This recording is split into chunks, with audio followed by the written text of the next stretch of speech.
Dili siguro ako mag-greet tanan, no? Basta, mayong buntag ka natong tanan. Pasensya na mo. I was informed that I am given 20 minutes to speak before you. Dako kay na kong problema pag sulting 20 minutes. Kung saan ako pag-abot og 20 minutes, nga isa naman ika-page sa akong speech. But anyway, please allow me to read my prepared speech. Jesus is coming. Get involved. Let me be the first to say it. The political life is a huge challenge to my faith, with every aspect of my life being tested as I fulfill my responsibilities as an individual and as a statesman. I can say that these days it would have been easier, so to speak, to let loose on my faith. And I know I am not alone in this struggle. I know that you too have experienced this difficulty for yourself. When the bills come piling up, when there are people who misjudge our intentions, even those whom we thought to be our friends, when doubt strikes our hearts and we seem to lose hope. But God is good because we are still here. As Jesus himself has said, when 2 or 3 are gathered in his name, he is there in their midst. Amen. But God is good.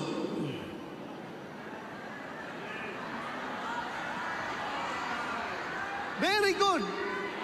Very good. Because if God is not very good, di ko ninyo imbitahan nga mga diri para mo istorya sa inyo, ha? Amen. Thank you. And look at us today, my dear friends. We are far more than 2 and far more than 3. There are thousands of us who continue to believe, who continue to be faithful no matter the circumstances. Because we know in our hearts that Jesus is coming. Amen. We cannot help but get involved. In our own little ways, we continue to feed the hungry, give shelter to the homeless, provide comfort to those who are sick, offer hope to those who are at the end of their hope. For indeed, whenever we do these things to the least among us, we have done the same to the Lord our God. Amen.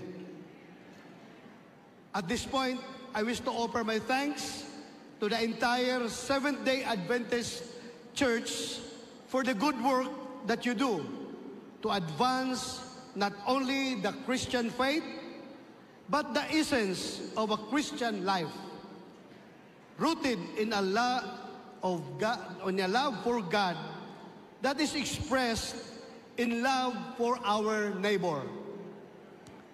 Thank you for staying true to your mission, for being a light to the world. Rest assured that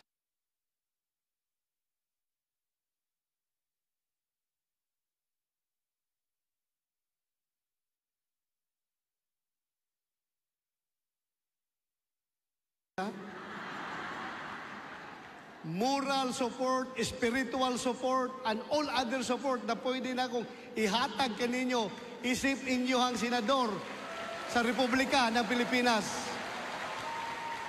Thank you.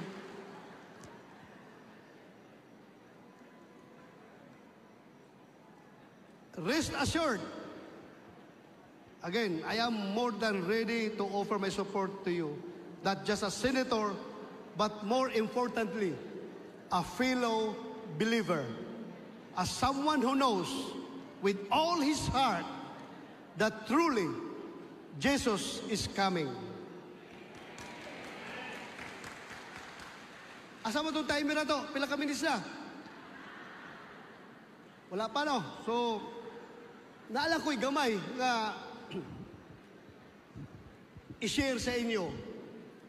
Unang-una, talagang humahanga ako sa Seventh-day Adventist Church.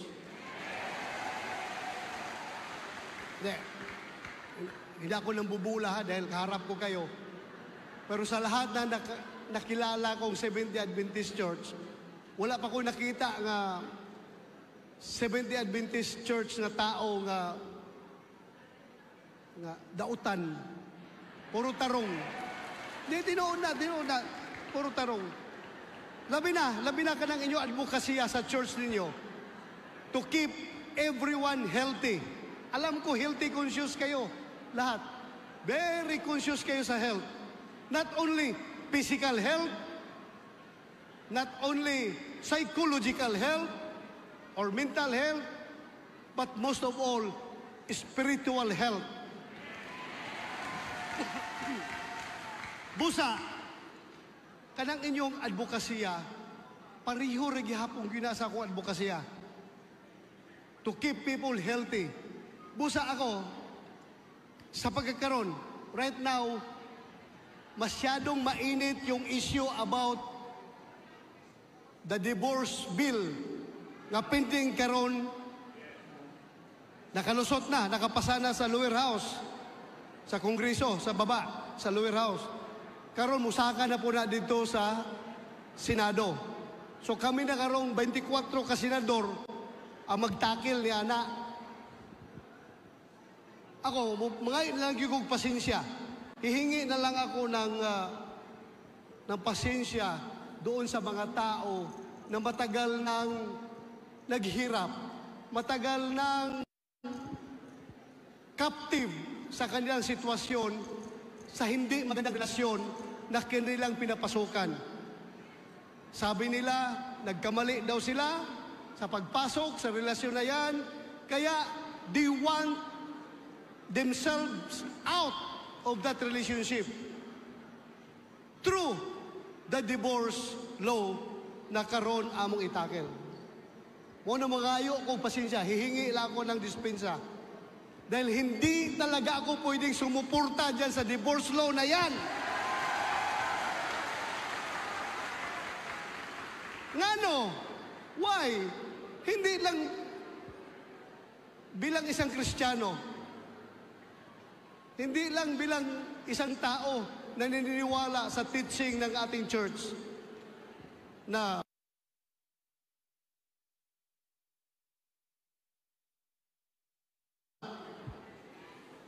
together, let no man put asunder. Hindi lang yan. Ang aking pinaka-concern talaga, 15 minutes, layo pa kayo na, uy. Layo pa na 15 minutes. Ang pinaka-concern ko talaga, sino ang pinaka-apektado kapag nag-divorce ang mag-asawa? Ang anak. Ang anak. Gusto mo na sumaya yung buhay ng isang party to the relationship, makalabas na siya at pwede na siyang pumili ng ibang asawa at na-expense sa mga bata. Di ba? Ang bata ang masyadong impacted by that situation. Busa ako talaga, pasensya na yun, pasensya na. Di yun ko makasuporta ni Ana. Madawat ba ninyo akong stand para diha? Salamat. Ikaduha, kanang atong problema sa droga. Kay kung droga mo pasok, daot yun ang health ng tao. Dili lang health, kundi ang pamilya mabungkag. Subusa kita, akibalo ko, walay Seventh-day Adventist church member na involved sa droga. I am very sure of that. Dili, magani mo manigarilyo. Bawal magan sa inyong manigarilyo, kanapakan droga. Busa ako, manikamot lang ko, remind sa inyo ha. Nga unta, tabangan nato, tulungan na natin ang ating gobyerno sa kanyang programa laban sa illegal nga droga. As your chairman of the Senate Committee on Public Order and Dangerous Drugs, it has become my personal advocacy talaga, na talagang whatever the price, kahit anong mangyari sa akin, hindi ko bibitawan yung aking laban sa illegal na droga. Tinatakot nila ako. Kami daw ni President Duterte ay dadalhin sa ICC at doon kami ikukulong sa Europe dahil daw sa aming ginawang war on drugs. Ang sagot ko naman sa kanila, go ahead, make my day. Wala po akong kinatakutan dahil alam ko na yung war on drugs, ginawa namin ni Pangulong Duterte, hindi para kami yumaman. Hindi para sa aming pansariling kapakanan. Hindi namin yung ginawa. Ginawa namin yun para masalba ang kinabukasan ng mga kabataan na masisira ang buhay dahil sa illegal na droga. Kaya sana ako palagi nagdadasal kay Lord na sana, Lord, linisin mo ang utak, ang puso at damdamin, lalo na yung utak ng bawat Pilipino na sana iwasan niya ang illegal na droga. Yun lang po ang aking pakiusap sa inyo. Magtulungan tayo. Alam niyo kung ano pinakamagandang solusyon dyan? Tayo, lalo na kayo. You are very peaceful citizens of this country. Napakasimple lang. Para sa akin, tayo mga parents, mahalin natin ang ating mga anak. Tayo mga anak, mahalin natin ang ating mga parents. Dahil kung walang pagmamahalan sa loob ng ating tahanan, napakadali pumasok ng illegal na droga. Napakadali talaga. Kaya ang solusyon dyan, pagmamahalan. Mahalin natin ang ating mga anak. Ang pagmamahal, hindi puro hapuhap lang, kundi pagbantay na sila ay hindi mapapasama, hindi mapunta sa bad influence ng mga ibang kabataan na gumagamit ng droga. Yun lang. Bantayan natin ang mga anak. Naintindihan niyo ako? So, daghan kayong salamat. Huwag kayong mag-alala. Habang ako'y nasa Senado, ang palagi kong ginagawa dyan, kapag may mga critical decision making na dapat desisyonan ng Senado, ang aking magiging desisyon ay palaging guided by the Lord above. Bago ako mag-decide, palagi akong pipigil sa aking mata at, come, Holy Spirit, please guide me. I-guide mo ako palagi, please, Holy Spirit. I-guide mo ako palagi para hindi ako magkakamali sa akong desisyon na pagabuhaton kay kini. Dako kayo nag-implikasyon sa kaugmaon sa atong mga kapwa Pilipino. Daghang salamat. Wala pa 20 minutes, no? Wala pa. Pero, basig magsawa na ko sa akong naong. Tama na to. Daghang salamat, ha? Salamat kaninyong tanan. Dalaygon ng Diyos. Daghang salamat.